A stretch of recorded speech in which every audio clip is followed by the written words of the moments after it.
Hi viewers, welcome back again my to class. So friends, today we are going to discuss second part of exercise 2.1.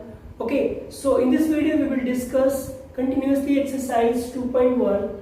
So this is question number 4 is that arrange the following in the ascending order. हमें क्या करना है, जो question हमें given है, fraction given है, उसे ascending order में हमें क्या करना है, फिक्स करना है.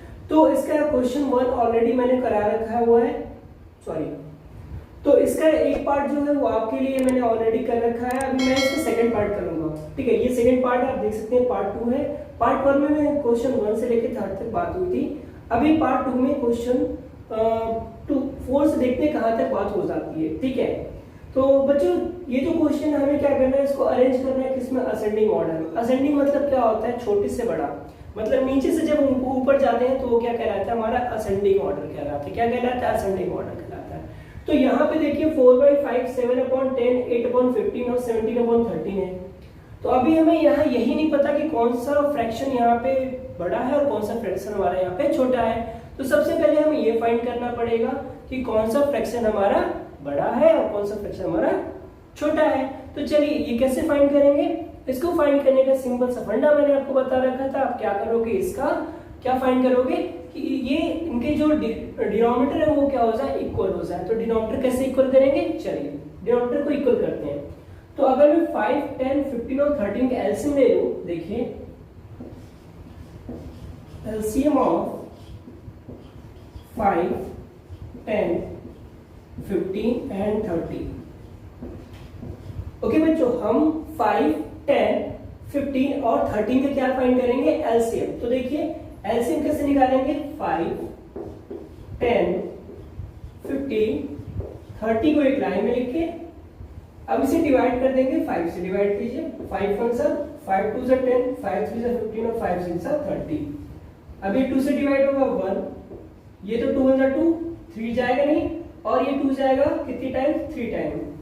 अब ये 3 से, ठीक है, यानी हमें तब तक डिवाइड करना होता है जब तक सारे नंबर क्या हो जाए, यहाँ पे नीचे 1 1 आ जाए, तब तक डिवाइड करना है. ठीक, अब देखिए इसका एलसीएम कितना हो गया, 5 2 सा 10 और 10 3 सा 30.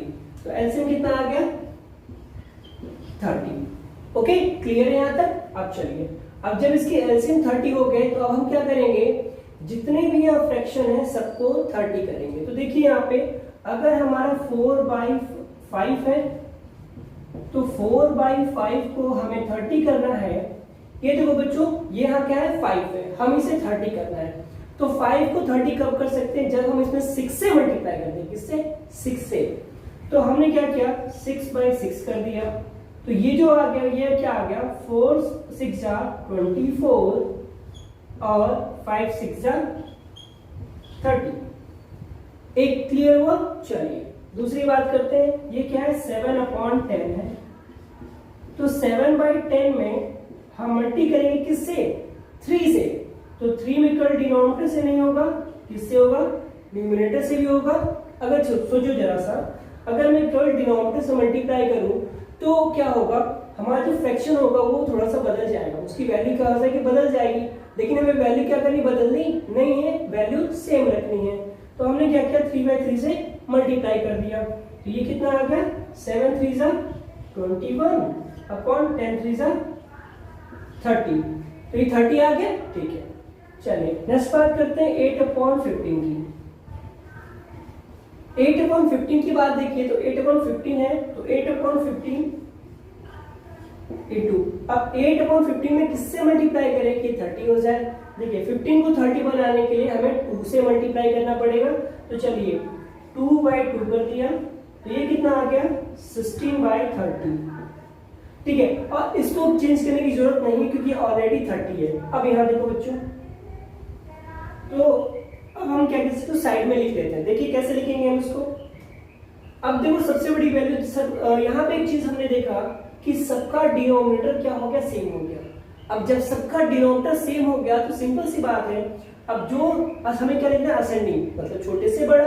अब असेंडिंग ऑर्डर यहाँ देख लीजिए, मैं लिख लेता हूँ इसको. ascending order क्या हो जाएगा असेंडिंग ऑर्डर? तो सबसे पहले बात देखते हैं कौन सी डिजिट बड़ी है। तो देखिए 24 क्या है आपकी सबसे बड़ी डिजिट यहाँ पे दिख रही है, तो ये हो जाएगा हमारा 24 बाई, सॉरी छोटे से बड़े चलना ना, माफ कीजिएगा, सॉरी आई एम सॉरी, छोटे से बड़ा चलना। तो सबसे छोटी डिजिट आपको क्या लिखी? 16। तो 16 बाई 30। इससे बड़ी डिजिट आपको 17 दिखेगी, तो देखिए 17 बाई 30। और इससे बड़ी डिजिट आपको देखिए कि 17 हो गया 21 बाई 30। और इससे बड़ी डिजिट आपको देखिए कि 24 बाई 30। ठीक है, तो आप बोलोगे सर आंसर तो यही हो गया। नहीं बेटा, आंसर में ये नहीं मिलेगा आपको, आंसर में इसके स्टैंडर्ड फॉर्म में मिलेंगे, मतलब ये जो वैल्यू है वो मिलेगी, क्योंकि इसे कन्वर्ट करना था हमें, ना कि इसे। तो कन्वर्ट करिए उसे। चलिए, तो अभी देखो बच्चों, ये 16/30 किसकी वैल्यू है? 16/30 वैल्यू है 8/15 की, तो ये हो जाएगा हमारा 8/15। दूसरी बात देखिए 17/30, तो ये तो 17/30 ही है, इसको क्या चेंज करोगे? तीसरी वैल्यू है 21/30, तो 21/30 वैल्यू है 7/10 की, 7/10 की। और लास्ट में होता है 24/30, वो वैल्यू है 4/5 की, 4/5 की। तो ये हो गया इसका आंसर।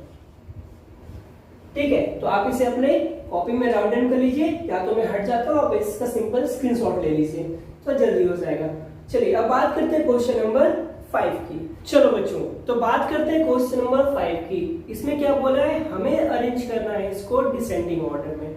डिसेंडिंग ऑर्डर का मतलब क्या हो गया? ऊपर से नीचे आ रहा है। ठीक है, यानी बड़ी संख्या से छोटी संख्या पे आएगा, मतलब 100 से 1 पे आएंगे। तो यहाँ देखो बच्चों, क्वेश्चन नंबर मैंने 1 लिया है। अब मैंने 1 क्यों लिया है इसमें? क्योंकि आप जरा सा क्वेश्चन देखोगे, आप दोनों क्वेश्चन मैच करोगे 4 और 5 का, तो दोनों क्वेश्चन लगभग सेम है। जो क्वेश्चन नंबर 4 का सेकंड पार्ट है, वो क्वेश्चन नंबर 5 का भी सेकंड पार्ट है। तो क्वेश्चन नंबर 5 मैंने ऑलरेडी आपको 4 आपको ऑलरेडी सॉल्व करा रखा है, तो हम क्वेश्चन नंबर 5 का 1 ले लेते हैं। अब यहाँ पे देखो बच्चों क्या है, 2/5, 3/5, 7/10, 8/15 है। तो सबसे पहला स्टेप हम क्या करेंगे? इनका एलसीएम फाइंड करेंगे। तो चलिए, LCM of 3, 5, 10 and 15. Okay, so what is the LCM of 3, 5, 10 and 50? Just find here. Just look at here, students. This is 3, 5, 10 and 50. So just divide everything. So just look at here. यहाँ 2 से एक चीज divide हो रहा है, क्या हो रहा है? 10, और कोई नंबर नहीं डिवाइड हो रहा है। So divide by 2. So 3 same रहेगा, 5 सेम रहेगा, 2 5s and this is 15. Now just turn about the number 3. So 3 1s are 3, 5 नहीं जाएगा, 5 नहीं जाएगा, and 3 5s are 15. Now the next number is 5, 1 1 1 1. So कितना आ गया हमारा? 2 3s are 6 और 6 5s are 30. तो इसका भी जो एलसीएम आ रहा है वो कितना आ रहा है? 30. कितना आ गया बच्चों? 30 आ गया। अब सारे नंबर को हम किसके इक्वल करेंगे? 30 के इक्वल। इट मींस जो उसका डिनोमिनेटर है वो कितना करना पड़ेगा हमें? 30 करना पड़ेगा। चलिए इसके डिनोमिनेटर को 30 का 30 करते हैं। तो यहाँ पे वैल्यू है हमारा 2/3 इक्वल टू 2/3 में, ओके। अब हमें इस 3 को 30 करना है, तो डेफिनेटली सी बात है 3 10 सा कितना होता है? 30 होता है। तो हम क्या करेंगे? 10 से न्यूमरेटर में और 10 से डिनोमिनेटर में मल्टीप्लाई करेंगे। दोनों में इसलिए करेंगे कि वैल्यू में कोई चेंजेस ना हो। तो ये जो फाइनल इसका आंसर आ जाएगा वो हो जाएगा 20/30। कितना आ जाएगा बच्चों? 20/30। ओके, अब बात करते हैं 3/5 की। तो 3/5 वैल्यू है, ये हो गया 3/5 इंटू, ओके बच्चों, अब 5 को 30 बनाना है, तो 5 30 कब बनेगा? जब हम इसमें 6 से मल्टीप्लाई कर दें। तो अगर हम ये 6/6 कर दें, तो ये वैल्यू हमारी आ जाएगी 6 3 जा 18 और 5 3 जा 60। वैल्यू आ रही है? समझ में आ रही होगी आपको।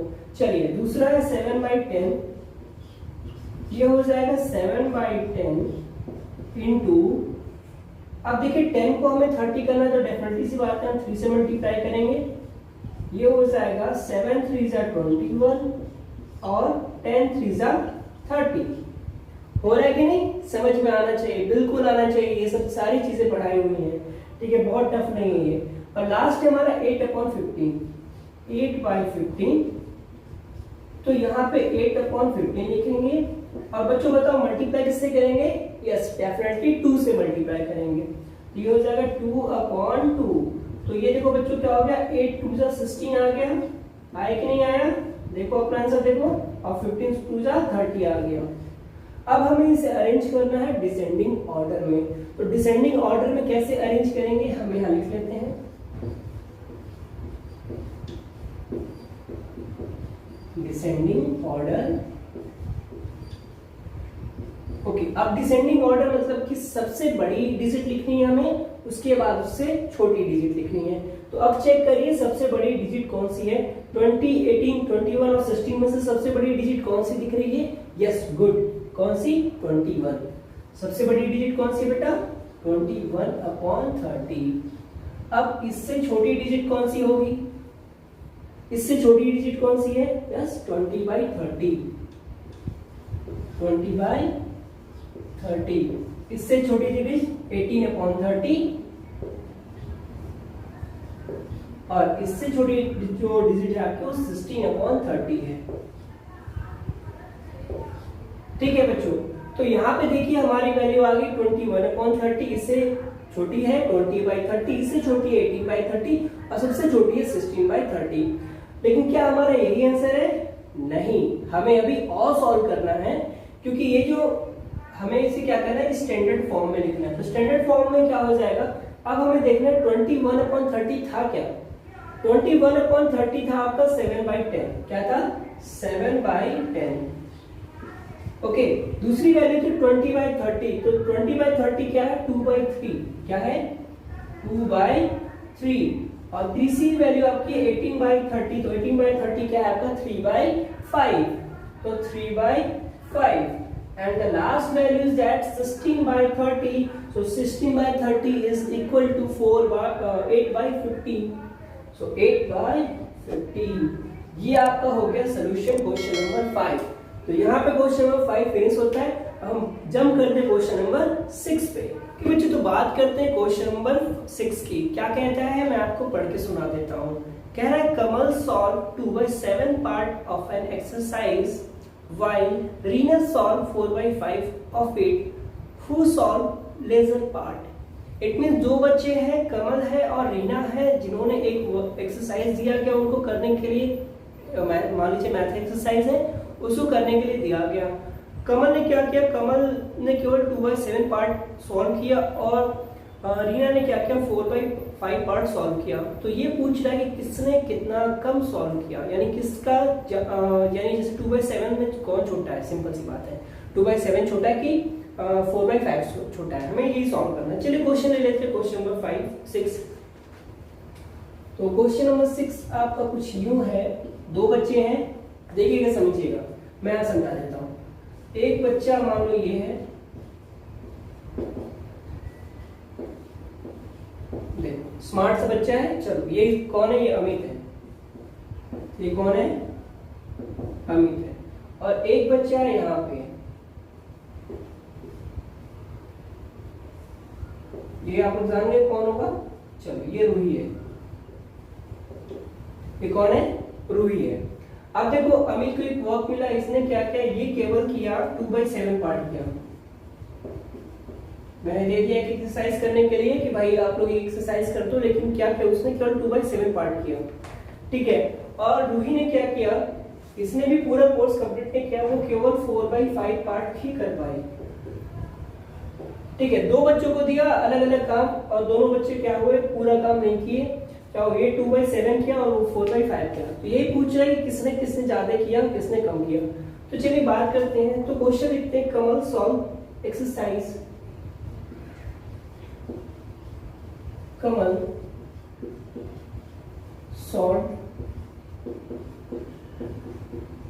एक्सरसाइज, कितना किया बेटा, 2/7 पार्ट, 2/7 पार्ट। और रीना सॉल्व एक्सरसाइज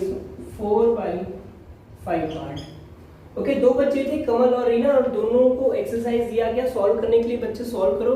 तो दोनों ने क्या किया, पूरा एक्सरसाइज ना सॉल्व करके थोड़ा थोड़ा किया, लेकिन किया जरूर। चलिए कितना किया ये हम देखते हैं। तो अब हमें ये बताना है कि कमल ने ज्यादा सॉल्व किया कि रीना ने, सॉरी हमें ये बताना है कमल ने कम सॉल्व किया कि रीना ने कम सॉल्व किया। तो ये पता करने के लिए अगर हम ये देख ले कि इन दोनों की वैल्यू कितनी आ रही है, कौन ज्यादा कौन कम, तो हम बता सकते हैं। तो सिंपली हम क्या करेंगे, एलसीएम फाइंड करेंगे पहले। एलसीएम ऑफ 4, 7 एंड 5 कितना आ जाएगा, 35। ये तो बिना सोचे समझे आपको लिख देना है। क्यों लिख देना है, क्योंकि देखो 7 और 5 दोनों क्या है, ऑड नंबर है, ठीक है, और इनका क्या है, को प्राइम ही है। सिंपली इनका जो एलसीएम होता है वो इनका मल्टीपल होता है। ओके बच्चों, चलो अब देखो यहाँ पे ये जो नंबर है 2/7, क्या करेंगे हम इसमें मल्टीप्लाई करेंगे 5/5 से। तो ये जो वैल्यू आ गई वो आ गई 10/35 आ गई। और इस वाले वैल्यू में हम मल्टीप्लाई करेंगे 7/7 से। क्यों, क्योंकि हमें 35 करना है, हमें 35 करना है। चाहे जैसे, अब ऐसा नहीं कि आपने इसमें 30 ऐड कर दिया, इसमें 23 ऐड कर दिया, नहीं बेटा, मल्टीप्लाई करके हमें करना है। तो ये हमारा हो गया, कितना हो गया, ये हो गया 7 4 जा 28, और ये हो गया 35 ना। ओके, तो अब यहाँ देखो बच्चों, कमल सॉल्व एक्सरसाइज। अब इसको मत देखो कितना किया, 10/30 पार्ट किया कमल ने किया, और रीना ने वही 28/35 पार्ट किया। अब बताओ, अब नीचे के डिनोमिनेटर को भूल जाओ। अब आप मुझे बताओ कि 10 बड़ा है कि 28 बड़ा है। डेफिनेटली सी बात है 28 ज्यादा बड़ा है, ठीक है। तो किसने अधिक काम किया, रीना ने। बट इसे पूछ रहा है किसने कम काम किया, ये याद रखिएगा। क्वेश्चन पूछ रहा है किसने कम काम किया, तो हेंस कमल लेजर कंप्लीट वर्क, या लेस कंप्लीट वर्क लिख लीजिए, सिंपल सा बात है, लेस कंप्लीट वर्क। और वैल्यू कितनी है इसकी, 10/35। वैल्यू पूछा नहीं है, अगर आप लिखना चाहो तो लिख सकते हो, ठीक है। चलिए बात करते हैं क्वेश्चन नंबर 7 की। ओके, तो क्वेश्चन नंबर 7 क्या होगा हमारा, इसमें एक्सरसाइज का लास्ट, इस पार्ट का लास्ट क्वेश्चन होगा, क्योंकि वीडियो काफी लंबी हो रही है, ठीक। तो क्वेश्चन नंबर 7 क्या कह रहा है, प्रीति परचेज 3.5 kg एप्पल्स। तो प्रीति ने एप्पल कितना परचेज किया, तो सी परचेज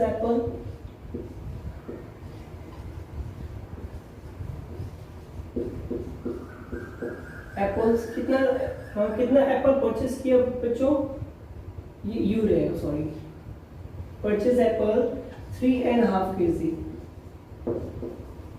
अब देखो 3.5 kg आ रहा है, याद रखना इसको, मैंने सॉल्व कराया था कैसे। ऑरेंज किया, सी परचेज, ऑरेंज कितना परचेज किया, 4 and 3/4 kg परचेज किया। Okay, what is the total weight of fruit purchase by हर। तो उसने टोटल कितना फ्रूट परचेज किया, तो हम लिखेंगे C purchase total fruit, C purchase total fruit, sorry fruits equal to, जितना ऑरेंज एप्पल लिया, एप्पल कितना लिया 3 होल 1/2 kg, और ऑरेंज कितना लिया 4 होल 3/4 kg। ओके, सिंपल सी बात है। अब देखो क्या करेंगे, हमने क्या बताया था, चलो इसके जो होल वाले नंबर है उनको एक साथ रख लो, और जो फ्रैक्शन वाले हैं उनको एक साथ रख लो, ठीक है। तो हमने क्या किया, 3 + 4 को एक साथ रख दिया, और क्या किया 1/2 + 3/4 को एक साथ रख दिया, ठीक है बच्चों। तो ये हो जाएगा 4 3 7। अब यहाँ पे देखो इसका जो एलसीएम होगा वो सिंपल सी बात सोचना नहीं है, सीधे 4 लिख देंगे, क्योंकि 2 4 कैल्शियम 4 ही आएगा, ठीक है। अब देखो यहाँ पे क्या है 2 है, तो इसको 2 करेंगे तो ये 2 + 3 हो जाएगा, ये हो जाएगा 7, ये हो जाएगा 5/4। अब देखो बच्चों ये कितना आया 5/4। यहाँ पे जो वैल्यू होगी हमेशा इसका जो न्यूमरेटर होगा वो डिनोमिनेटर से लेस होगा, मतलब कम होगा। क्या होगा, कम होगा। लेकिन यहाँ पे क्या आ रहा है, मैक्सिमम आ रहा है। तो हम क्या करेंगे, इसको कम करने के लिए हम इसको डिवाइड कर देंगे। तो देखो बच्चों, अगर 4 से 5 को डिवाइड करेंगे तो 1 टाइम्स आएगा, 4 1 सा 4, 1 आ गया। तो इसको क्या लिखते हैं, इसको हम लिखते हैं 1 होल 1/4। क्या लिखते हैं, 1 होल 1/4। ठीक है। तो अब जब यहाँ पे 7 ऑलरेडी है और ये 1 होल 1/4 आएगा, ये जो 1 है ना उसमें ऐड कर देंगे, तो ये हो जाएगा 8 होल 1/4 kg। तो उसने टोटल कितना फ्रूट बाय किया था, 8 होल 1/4 kg। तो चलो बच्चों, आज के लिए बस इतना ही। आज के सेकंड पार्ट में हमने क्वेश्चन नंबर 4, 5, 6 और 7 किया। अब नेक्स्ट एक्सरसाइज में यानी नेक्स्ट वीडियो में पार्ट 3 हम लाएंगे जब, तो इसके रिमेन क्वेश्चन सॉल्व कर लेंगे। तो आपका भी थोड़ा सा बर्डन कम रहेगा और आपको पढ़ने में भी मजा आएगा। चलो बच्चों, have a nice day, see you tomorrow, keep smiling, keep studying, sign out.